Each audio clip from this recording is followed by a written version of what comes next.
comme prévu, mes chers étudiants, chers stagiaires, alors on va travailler à notre exercice pour bien maîtriser le temps moyen et l'intérêt global à travers la méthode des montants et diviseurs fixes.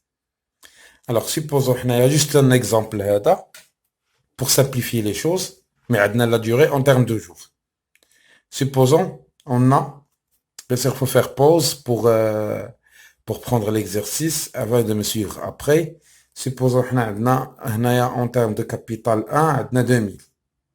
Pour simplifier, avec une durée en termes de jours est égal combien? 30 jours, mais qu'avec un temps 1 est égal de combien? De 7%. Supposons on a un deuxième capital de 7000 avec une deuxième durée de 60 jours avec un taux de 10%. Supposons on a un capital 3 de 10 000 avec une durée 3 de 50 jours avec un taux 3 de 9%. Le travail à faire, il faut calculer le temps moyen. Bien sûr, pour calculer le temps moyen, tout simplement, il faut appliquer la formule. Qu'est-ce que dit la formule? C'est quoi le temps moyen? Puisqu'on a combien de capitaux? On n'a pas 4. Qu'est-ce qu'on a? Comme l'exercice précédent, on n'a que 3. Donc, le temps moyen, qu'est-ce qu'on va faire? On va voir le C1, T1, N1, plus le C2, T2, N2, plus le C3, T3, le N3. Le tout divisé sur quoi?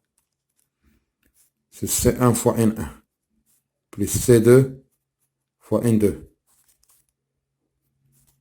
plus C3 fois N3. Donc, pour calculer le temps moyen, qu'est-ce qu'on va faire? On va prendre 2000 fois 7 fois 30 plus 7000 fois 10 fois 60 plus la dernière 10 000 fois 9 fois 50. Le tout divisé sur quoi? 2000 fois 30 plus 7000 fois 60 plus 10 000 fois 50. Donc, le temps moyen est égal à combien?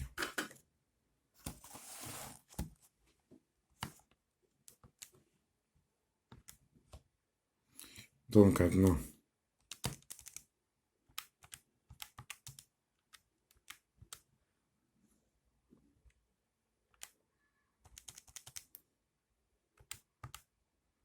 sept mille fois 10 fois 60 plus 10 000 fois 9 fois 50 divisé à l'H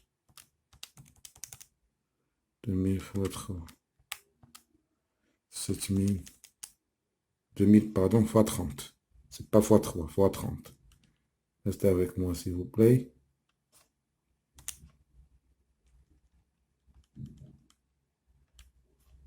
Sept mille fois 60 plus 10 000 fois 50. Ce qui est égal, on a un taux de 9,3. Donc le taux moyen est égal 9,3%. Alors, le taux, c'est le taux unique pour les 3 placements. Alors, bien sûr, si on peut exploiter le taux pour calculer l'intérêt global avec la méthode, de montant et diviseur fixe. Alors, supposons on a l'intérêt global. La méthode, c'est l'ensemble des CI divisé par le diviseur fixe. Quelque chose qui ne change pas, pour calculer le diviseur fixe, puisqu'on a la durée en termes de jours, il y a 36 000 sur le taux unique qui ne change pas. Qui est le taux qu'on a trouvé qui ne change pas? C'est 9,3. Donc, il y a 36 000 divisé à la 9,30. Là, il est égal 36 000 divisé 9,3. C'est 4870, à peu près 97. C'est 3870, à peu près 97. Ça, c'est les diviseurs fixes. Parce qu'on a le taux qui ne change pas et 36 000 ne change pas. Maintenant, il faut calculer l'ensemble de CI et NI. Donc, comment on le calcule? Bien sûr, c'est le C1 fois N1 plus C2 fois N2 plus C3 fois N3. Et le capital fois la durée.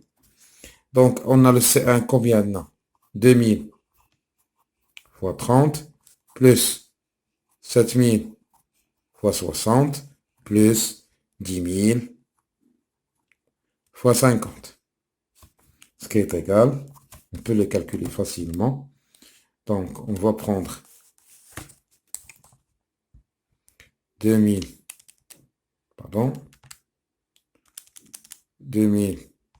fois 30 plus 7000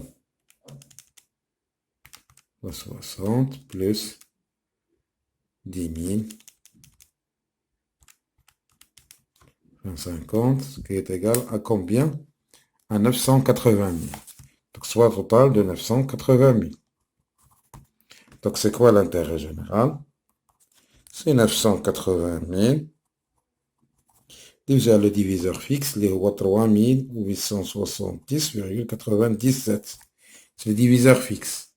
Donc, on prend celle-là, on va la diviser, c'est 3870,97.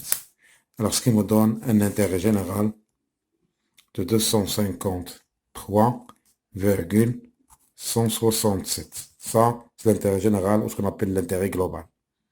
Alors, à travers cet exercice-là, on a pu appliquer la méthode du taux moyen et la méthode des montants et diviseurs fixes. Bien sûr, celui-là qu'on a travaillé, c'est un exercice parmi la série que je vais monter, je vais la mettre dans le lien. Alors, ci-dessous, ce qu'on appelle l'exercice 10. Alors, on vous remercie de votre participation et de votre persévérance à voir ma chaîne et passez une excellente soirée. Et dans une prochaine vidéo, c'est sur laquelle on va traiter l'escompte commercial. On vous remercie et passez une excellente soirée.